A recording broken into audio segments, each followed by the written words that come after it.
भाई हम सब इंटरनेट यूज़ करते हैं और इंटरनेट के लिए हमें ज़्यादा से ज़्यादा एक मोबाइल फ़ोन चाहिए, एक नेट का रिचार्ज चाहिए और आपका सर्विस प्रोवाइडर जो टावर होगा जहाँ से आपको रेंज मिलेगी आप इंटरनेट चलाएँगे। लेकिन इंटरनेट को समझने के लिए मैं आपको एक एग्ज़ाम्पल देता हूँ।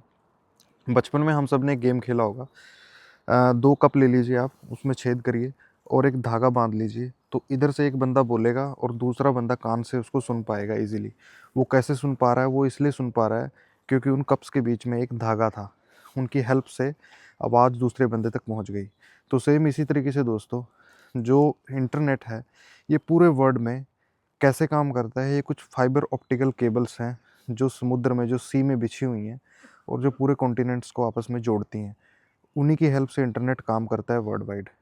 तो बात इसलिए मैं ये कर रहा हूँ क्योंकि ईरान ने अपना एक मास्टर स्ट्रोक खेला है, या इसे कह लीजिए आप थ्रेट दिया है पूरे वर्ल्ड को कि अगर इस वार में उसे ज़्यादा नुकसान पहुँचता है तो जो रेड सी है ईरान के पास जो पड़ता है, वो उससे गुजरने वाली फाइबर ऑप्टिकल केबल्स को डिस्ट्रॉय कर देगा, कट कर देगा।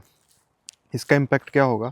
इसका इम्पैक्ट ये होने वाला है दोस्तों कि या तो हमारे इंटरनेट की स्पीड कम हो जाएगी या बिल्कुल ठप हो जाएगा। दोनों ही केसेस में प्रॉब्लम ही प्रॉब्लम है।